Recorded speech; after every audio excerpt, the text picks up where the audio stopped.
Happy evening, dear viewers. We are happy to be back with another episode of GarbhaSandesha. And today's topic of discussion will be infertility, causes and advanced solutions. To speak on this topic, we have Dr. Priyanka Rani, who is a fertility specialist, gynecologist, and an obstetrician with 6 years of experience in these fields.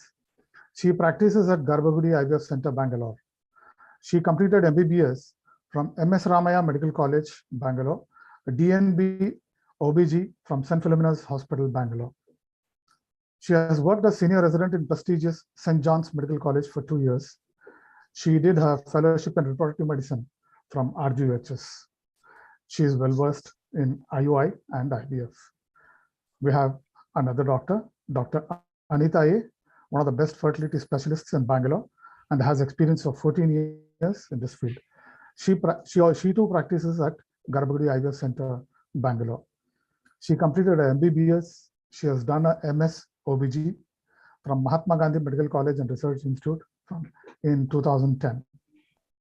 Now, before I start off to the topic, can I have a word on this particular topic from Dr. Priyanka, madam?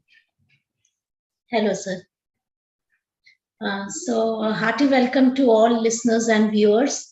And as Mr. Jairam had mentioned, we are talking about infertility today. So we must first understand what infertility is. So any woman who is less than 35 years and she has been married for irrespective of the number of years of marriage, if they have tried clearly, that is without using any contraceptive methods, that is unprotected intercourse has happened for a duration of 1 year or more, and still pregnancy has not happened, then we call it as infertility. But we must keep in mind that the criteria for woman who is more than 35 years is different. So a woman who is more than 35 years, if she's tried and she has not been able to achieve pregnancy in 6 months after unprotected intercourse, then we call it as infertility. And it is seen in almost 1 in 6 couples across all countries over the world. So it is common, but there are a lot of causes and solutions for it, which we would be discussing subsequently. That is an alarming number of infertility cases which are going up in the world today. Now, my next question would be to Dr. Anitha. Madam, how is male infertility different from female infertility? Yeah, good evening, everybody. Yeah, male infertility and female infertility, both like for males and females, the causes are totally different. If we come to the females, so the problems can be local or it can be systemic causes. That means the problems can arise from the uterus and its structures like uterus, fallopian tubes, or the ovaries. It can be the problems with the ovulation, or it can be the problems with the tubes where the tubal blockage can be there, or uterus where implantation is failing due to fibroids, polyps, or other pathologies like infections. So these things, or it can be generalized causes in females like systemic diseases like hormonal imbalance or diabetes, obesity, underweight. All these things also can affect the fertility. Where in case of men, mainly the problems are with the semen sperm production. So it can be local causes like testicular causes, where it can be pre-testicular, testicular, or post-testicular. The reasons might be so many, or it can be generalized causes for them also like hormonal or genetic reasons. So in men and women, the reasons are different, but the effect is same. That is childlessness, difficulty in conceiving. So it can be only a female causes in a couple, or it can be only a male causes around 30% or female 30%, or in 10% of the chances, both can be together also. Just wanted to add a few more things. As Dr. Anitha has explained most of the causes, the other difference between the male and female infertility would be that many a times we will get some indicators in case of women. Like as Dr. Anitha had mentioned about the various causes. So if there is any irregularity of the cycles, or if a lady experiences too much of pain during periods, or her period duration is very long, she's not getting periods on time. So there can be some indicators for women, but for men, most often there are no symptoms at all.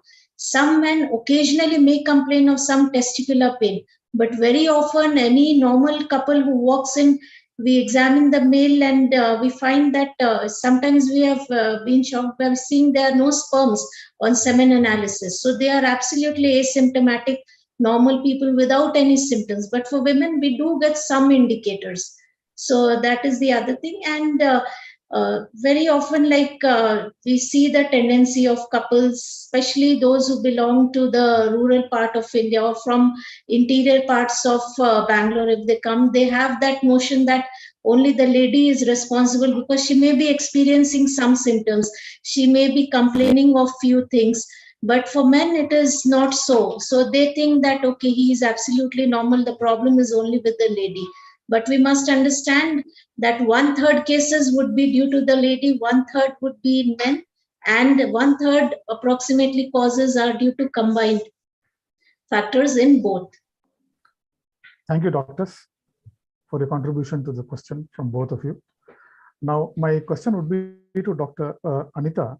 What are the possible signs of infertility in men and women? Yes, sir. Like Dr. Priyanka mentioned just now, in like in women, in women, is this already been addressed in the previous questions? Then I would like to jump to the next question. Yes, sir. Like just now, Dr. Priyanka told the same thing. Yes. So my question would be, how does the age factor influence infertility? Dr. Anitha? Yes, sir. See, we all know, like, see, the maximum fertility or maximum reproductive potency for the girls, it's between the late teens to late 20s. So late teens to 20s, that is a maximum reproductive potential. Whereas when they cross 30 years, the potential decreases to almost half of what they have in 20s. So age plays a very important role. And we all know girls, when they are born also, they'll have certain fixed number of oocytes, the egg releasing capacity, which gradually declines as the age advances. So when they cross 30, the number will become almost half. When they cross 34, it rapidly starts declining. So 35, 37, 38, so almost 40, they might become very less also. So the egg producing capacity will decrease, not only the number, the quality also will decrease. So in case of women, the age will play a major role. Whereas in men also it plays a major role, but it is of more gradual effect. That is, once the men, like a man crosses 40, the semen production, the quantity as well as the quality in terms of motility or the morphology might get affected, but it is more gradual. That's how it is actually. Thank you, madam. Dr. Priyanka, what are the possible complications of infertility in men and women? See, infertility may indicate certain underlying diseases per se, and very often people get confused that, okay, they have developed certain conditions because of the treatment which was given for infertility, but more often there will be some underlying condition due to which they develop infertility, and we may come across conditions like in women, they may have ovarian cancer, which may be coincidentally diagnosed during the infertility treatment. And sometimes infertility treatment, when we give certain drugs, if it has not been correctly monitored, then certain women may develop a condition called as OHSS, which is ovarian hyperstimulation syndrome, wherein more number of eggs will develop, and due to which they may develop complications like abdominal bloating, vomiting, diarrhea. Most often it is mild and it can be easily corrected. Very rarely it can become severe if it is not clearly or correctly monitored. And sometimes if many follicles have grown or ovulation has happened for 2 or 3 eggs, then there is chance of multiple pregnancy also. So those can be the complications. In men, they may come across certain prostate or testicular tumors, which may be coincidentally again diagnosed during the infertility treatment. Thank you, Doctor. Dr. Anitha, is there any connectivity between genetics and infertility? Yes, sir. Definitely, yes. As I already told, there are like causes for infertility can be local or it can be systemic. It can be genetic causes also, like in women and men, both chromosomal abnormalities can also lead to infertility. Like in women, like chromosomal abnormalities like Turner syndrome or some other syndromes also can lead to infertility, where there will be no production, egg production won't be there, or abnormalities with the uterine development only, Mullerian abnormalities. All these things also can lead to infertility. And if the person, like a wife or the husband, they're carrying some genetic disorders, it can get inherited in the offsprings also. That is one thing which can be detected through infertility treatment like IVF, like pre-genetic testing and all, which we can offer, and we can diagnose, or which can identify the euploid embryos, means healthy embryos, and go for the IVF and prevent these inheritable disorders also. And another is in men also, the chromosomal abnormalities like Klinefelter's or cystic fibrosis, that is absence of bilateral bars. All these things also can lead to infertility and abnormal sperm production. And these things can be dealt beautifully in the infertility treatment by proper evaluation, diagnosis, and treatment. Thank you, Doctor. Now, for the benefit of viewers, I would like to announce, like, in Garbhavadi, on the occasion of Women's Day celebrations, we are offering, certain offers, and these offers go by like this. Any parent walking in of our any of our 5 centers across Bangalore can avail first free consultation. First consultation will be absolutely free. Along with that, 20% off on ultrasound scanning, 20% off on diagnostic tests like CBC, OGCT, TSH, prolactin, AMH, viral markers, grouping, and RH typing. This will be from 7th March to 14th March. So I request all the viewers to avail this offer and then, claim their babies. Now, moving on to the next question. Along with this, I request the viewers, like, if you have any particular topic on which we have our doctors wish to, you want our doctors to, discuss on, please comment the same topic in our comment box. We will certainly conduct the next program on that particular topic. Now, moving to the next question, Dr. Priyanka, how does infertility affect the chances of pregnancy? With regards to particular causes, how? Yes. Okay, so it definitely depends upon what is the reason for infertility and what treatment we are planning. So that will determine how much are the chances. So usually in a woman who is less than 35 years, we would expect better success rates, and we expect better success rates with simpler treatments. But a woman who is more than 35 years would have to undergo more complex procedures or more advanced procedures like IUI of 1 or 2 cycles and then IVF. So the success would depend upon those factors. In general, if we do a IUI procedure, in our center, we have noticed success rates of up to 15 to 20% with IUI treatment. Again, as I told, it would depend upon the age and other factors as well. And in general, IVF success rates are about 55 to 60% is what we can expect from our center.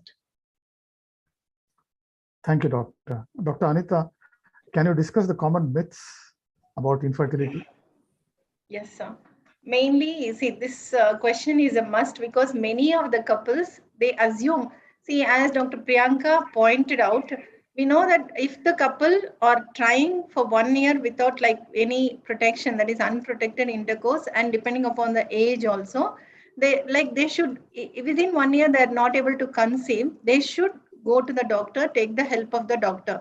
They should not assume that we are all fine. My wife is healthy. I am healthy. There won't be any problem with us. We will conceive. So like that. That is one first myth. Thinking ourselves like we are healthy and wasting time, because age is a prime factor. As I had already mentioned, age will detrimental effects on the oocyte quality as well as the sperm quality. So neglecting the time. Another one is inhibiting, they have that inhibition to go to the hospital for evaluation purposes, social reasons, what these people will think, what the others will think if we go for infertility treatment. That is one thing. Another thing is, like, I believe in the God. Okay, I have this belief. I have gone to this temple. I'm just generally telling. I'm not pointing out at any particular reasons that I will somehow get the child. Why I have to go to the doctor?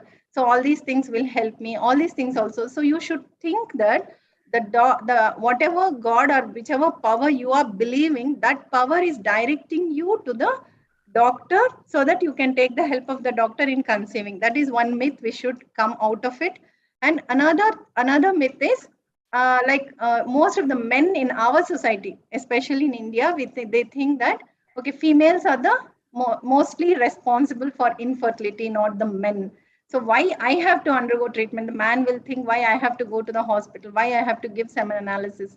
So in many couples, even yesterday one couple also, the husband was not willing to give the semen only for analysis. So these myths, they have to come out. So it can be, and one more myth is, if we go to the hospital, the doctor will always advise IVF. So that is the final treatment. They won't advise any smaller treatments. So I don't want to go to the doctor. Like that also, that is also it's definitely a myth, because there are some small, simple problems are also associated with, like, it can be a simple tubal block. By doing a HSG, the tubal block can get cleared, or a small polyp, or a small fibroid, or a simple cervical stenosis. By just doing a small procedure or just evaluation itself can clear these problems, and they can conceive in the very next cycle also. And smaller treatments like ovulation induction and timed intercourse, IUI, which all these, with these things also people will conceive. So these treatments are also there, not only IVF. Don't get scared that IVF is a costly treatment, and if we go to the hospital, the doctors will definitely advise IVF. Nothing like that. Please come, get evaluated. Even the smaller treatments also you can conceive. So this is what I want to tell. Very well Very said, well. doctor.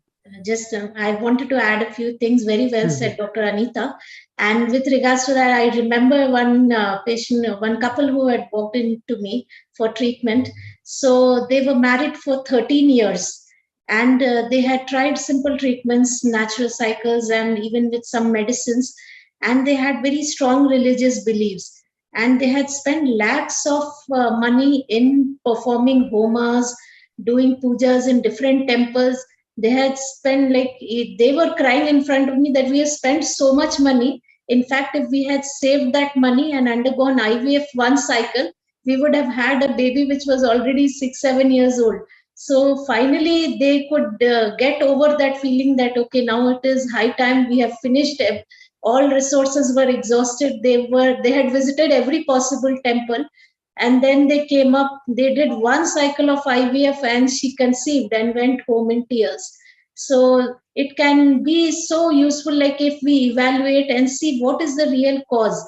It may just be a simple treatment or IVF. I have seen some couples who married for 8 years and they've not done proper treatment, and even with simple like drugs we've given, just ovulation we have induced, and they have conceived in the first cycle itself.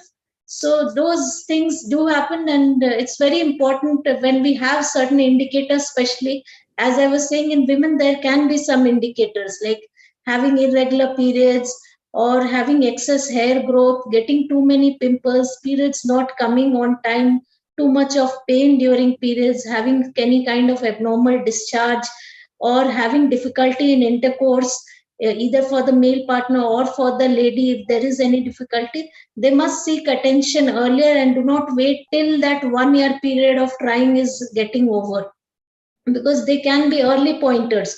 So for some women, like as I was saying, like if they delay for a long time, like in PCO, they feel they have lot of eggs, so they can wait for a long time, they keep trying, and then I've seen some women coming back with very low reserve. So they are actually having very high number of eggs, but by the time they reach to us for treatment after 8 or 10 years of trying, the egg reserve or the number of eggs has already gone down significantly.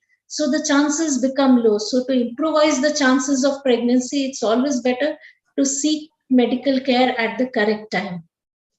Thank you, doctor. That was logical enough. Now, I have a question from a viewer named Venu Sharma Puttam Raju. And the question I would like answer from both of you doctors.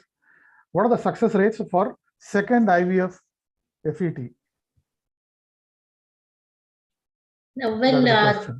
Okay. I'll answer that. So it would depend upon various like factors. One thing is like whether embryos are already frozen or not. What is the quality of the embryos? We must analyze why the treatment failed in the first instance, whether it was problem with the lining or whether the embryo was not of good quality or whether there was any inherent problem in the uterus itself or the blood flow to the endometrium was not proper. So once we see the records, we can analyze what problems were there and then what embryos are remaining with us. So subsequently, whether we get successful pregnancy with that or not. And also we must analyze what are the genetic factors, whether there are any inherited genetic factors, as Dr. Anitha was telling, if there is some significant family history or whether a proper genetic analysis for the couple has been done or not. So all those would actually help us in determining whether the subsequent embryo transfer will be successful or not. Many a times we have seen that even despite having multiple miscarriages, people go for IVF and no genetic testing is done for the couple or no analysis is done as to whether there were any blood factors or clotting problems which were preventing the pregnancy from happening, which is called as APLA, which is a very simple test which can be done. So if those are the factors, then we can identify and treat them and then plan. It's very difficult to generalize and give a percentage, like just to say how much would be the success rate. First, we must analyze what had gone wrong, and then try to correct it in a subsequent cycle. Thank you, Doctor. Dr. Anitha, if you would like to add anything, otherwise I'll move on to the next question. Yes, the next question. Yeah. Almost Dr. Priyanka told everything. Yes. This question comes to you, Dr. Anitha. Yes. What are the treatment options available for treating infertility in women?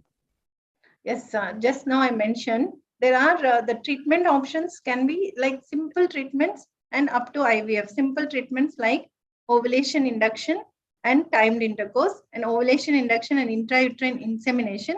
And next will be IVF. IVF can be IVF, in vitro fertilization, or ICSI technique also. So most of the time we follow the ICSI only. So simpler treatments also possible. Depending upon for simpler treatments, we need like for ovulation induction and timed intercourse, the tubal patency should be proper. Egg reserve should be normal for the female, and semen analysis should be normal for the men.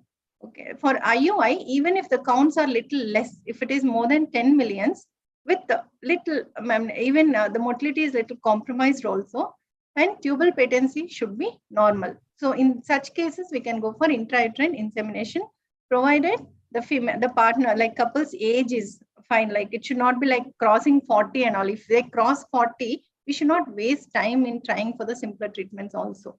Then egg reserve is normal. If not, if any alterations in this, that is the tubal block is there, egg reserve is low, or the male factor is involved, then we should go for in vitro fertilization. If everything is normal, or if multiple attempts has already been done, like ovulation induction with timed intercourse, or like maximum we go for 3 to 4 attempts of intrauterine insemination, all these things failed, then also we should go for in vitro fertilization, IVF. Thank you, madam. Dr. Priyanka, is infertility a permanent medical condition or can it be reversed? See, as we had mentioned earlier, there are multiple causes for infertility. And in the first instance, we have to identify what is really causing infertility. Why are the couple not able to conceive? So we have to do a stepwise evaluation. We do certain blood tests, we do a scan and see what is going wrong, whether the uterus is fine or not, whether the egg reserve is good or not. And not just the individual parameters, like it is only having an ovulation, having good sperm numbers, having a normal tube may not really result in a pregnancy, because there is a condition called as unexplained infertility as well, which can be seen in up to 10% of the couples who are trying to conceive, where everything will be normal. The tubes will be normal, uterus will be normal, ovulation will be happening on time, sperm parameters will be normal, but still the couple will not be able to achieve a pregnancy. So very often we can find a cause, but in some couples we may not be able to actually pinpoint to what is really causing it. So whenever we are able to identify a cause, say like if there is a fibroid which is really projecting inside and changing the shape of the uterus, we can remove it and correct it. If there is PCO, there are various drugs which are available which can be given, and if that doesn't work out, we have the option of doing ovarian drilling and subsequent treatments. So it is mainly based on what is the real cause for it and then identify. But as I said, unexplained infertility can sometimes be a very tricky situation to handle, wherein everything is normal but still we do not find it. So it is not a permanent condition. It can be identified, and when treatment is given on time, then pregnancy can be achieved.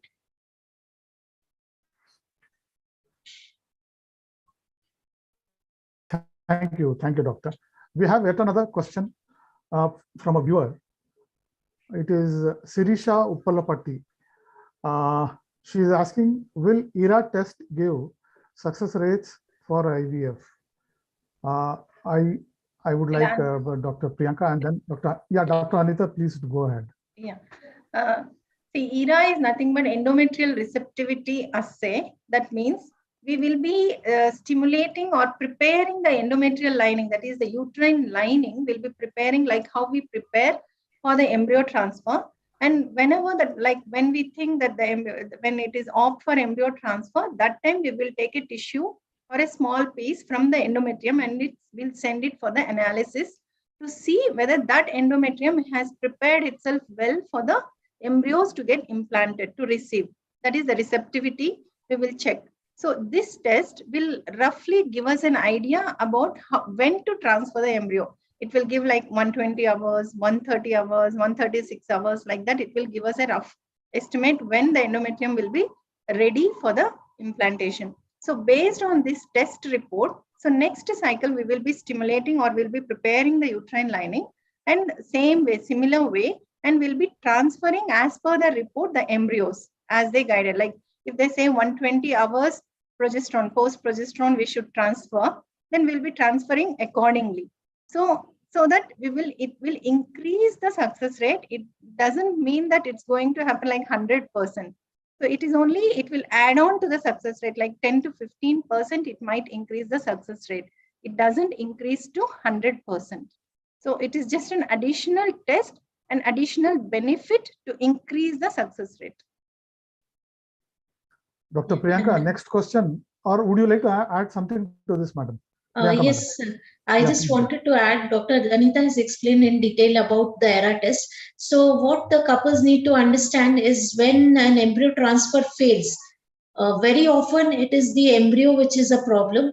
So the embryo may be aneuploid, that is the embryo will be abnormal. So like if we have 10 embryos from a couple, which are all very good quality also, if we do a genetic analysis of those embryos, it turns out that around 40 to 50% come out to be normal and the rest are abnormal, despite they being good quality embryos as seen under the microscope.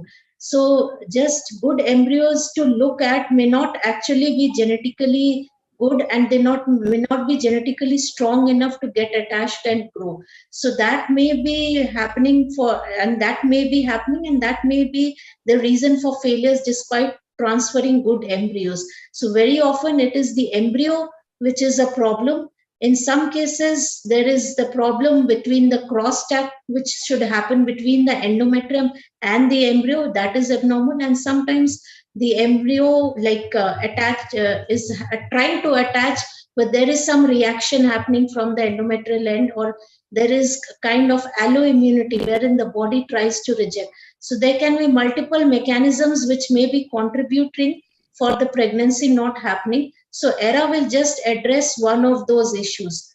but having good quality embryos is also important.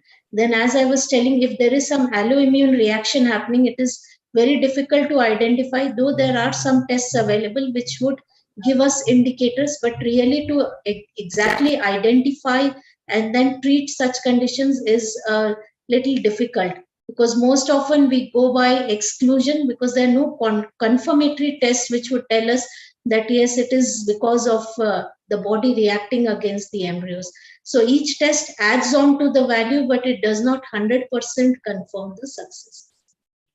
Thank you, Dr. Priyanka.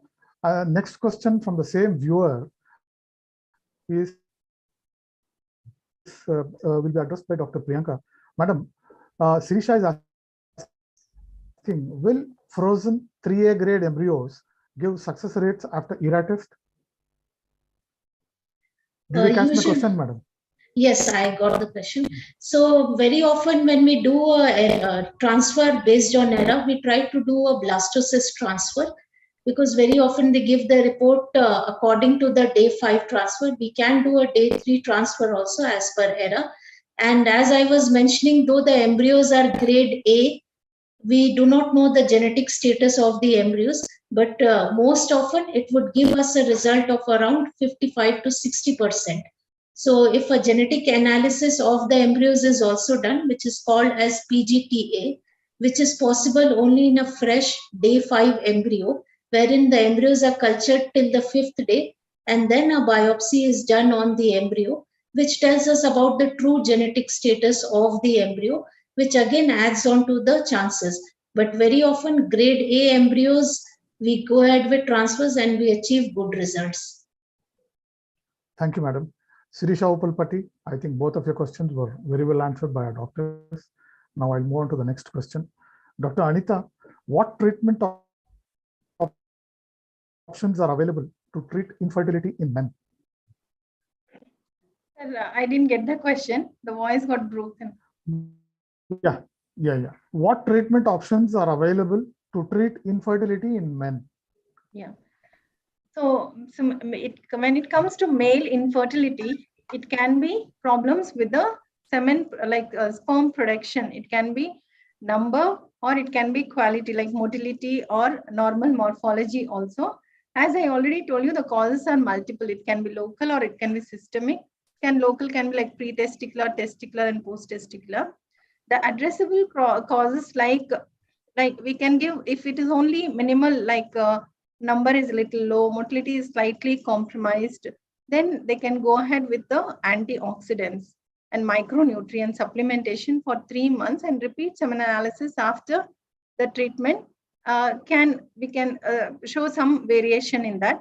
And with the we can call like ovulation inducing agents like clomiphene citrate or gonadotrophins like FSH and LH. All these things are also used to improve the quantity as well as quality of the semen parameters. Other than this, if there is any local reasons like varicocele or some other pathology which can be treatable surgically, that also can be corrected, like varicocele surgeries. All these things also can improve the semen parameters. If some local infections are there which are leading to like orchitis or some blockage, causing some blockage in the ducts, these things also can be addressed by giving the antibiotics. So, and if not, by improving the diet, like general health conditions, like general measures also. One is improving the diet, healthy diet, avoiding the unhealthy diet like junk, or avoiding their like lifestyle modifications also. One is exercise, good diet, and avoiding the unhealthy habits, like it can be smoking, alcohol, or sitting for prolonged hours, then wearing tight clothing, or exposure to Wi-Fi, continuous Wi-Fi exposure, and then heat exposure. If they're like occupational hazards, if their occupation is such a way that they're getting exposed to more heat, or toxins also, environmental toxins. It can be pesticides, herbicides, anything. It can be agriculture or it can be chemical industries. It can be like radiation exposure. So lead exposure, all these things, if we can avoid and if we can prevent, then many things can be treatable, even in case of male infertility. Just wanted to add one more thing, like Thank you, doctor. when we can identify the causes, we will usually treat them with the simple treatments. But in some cases where we do not identify any cause and we come across a situation like azoospermia, where there are no sperms in the test, in the ejaculate, or when there is very severe OATs, that is, the count and motility are severely impaired. In those men, we have the option of doing testicular retrieval of sperms or epididymal retrieval of sperms. That is, we put in a needle and take out the sperms directly, either from the epididymis, which is the sac from where the once the sperms are formed, they get stored over there, or directly from the testis based upon the various hormone levels. So that is a very good treatment option even for men who do not have any sperms. So, but when we do PESA, it's called PESA, PESA or TESA. So when we are doing these procedures, it is usually combined with ICSI or IVF, and then only the embryo transfer happens. So this is a very good treatment option available for men who have azoospermia. Thank you, doctor. Now, since we are running out of time, the next question I would like you both to answer in short. What are the cases where minimally invasive surgeries such as laparoscopy would be required? I will start with Dr. Anitha. Sir, it's like in women, in female infertility, the laparoscopy plays a major role, like as like PCOD cases where like initially we try, if the tubal patency is good, we have evaluated through the HSG or SSG. If tubal patency is good, we have tried with the ovulation induction agent, still the patient didn't respond. Then that is, we call it as clomiphene citrate resistance. So such cases, we can go for laparoscopic ovarian drilling. That is one thing. And another thing is, if the HSG, it shows a tubal block. The tubal block in HSG, it can be because of the spasm due to pain, or it can be true tubal block also. So these things also can be evaluated through laparoscopy by confirming whether true tubal block is there or not. If it is there also, if we can remove the block laparoscopically by doing a falloposcopy, or just like by clearing those blocks also can be done through this. And another is, if some adhesions are there, like flimsy adhesions or adhesions, all these things can be addressed. And any cyst formation, these things like ovarian cysts, all these things can be removed laparoscopically. And intrauterine, like hysteroscopy intrauterine adhesions or polyp or fibroids or any other pathologies which are causing problems for the conception. These things can be beautifully addressed with the minimally invasive surgeries, that is hysteroscopy and laparoscopy, instead of going for an open surgeries like we used to do like days before. Thank you, Doctor. Dr. Priyanka, your take on this? Well, other conditions where we would need minimally invasive surgery, that is laparoscopy, would be for conditions like fibroids, as Dr. Anitha was mentioning, ovarian cysts. Then even endometriosis very often is identified only on a laparoscopy. So laparoscopy is the gold standard for diagnosing and treating endometriosis. So such women definitely benefit, and wherever there are suspected tubal factors, there laparoscopy plays a significant role. And another indication would be when we are not able to access the ovaries vaginally on the transvaginal ultrasound, then doing a laparoscopy can, by doing laparoscopy, we can make the ovaries accessible if IVF is planned or an oocyte retrieval is planned. So these are the various indications for laparoscopy. Thank you, doctor. Thank you both. We have come to the end of the program. Now here, I request our viewers, to write in the comment box the next topic which they would like to see us discuss on. Also, I would like to reiterate about the Women's Day offer at all the Garbhagudi centers. The first consultation, first visit, free consultation will be there. Please avail it. Along with that, 20% off on ultrasound scan, 20% off on CBC, OGCT, TSH, prolactin, AMH, viral markers, grouping. These are all diagnostic tests which I'm going to tell you. 20% on all these tests. Please avail it from 7th March to 14th March. Thank you for your time, doctors, and thank you for clarifying most of the questions here and addressing the topic. We'll see you in the next topic. Thank you, doctor.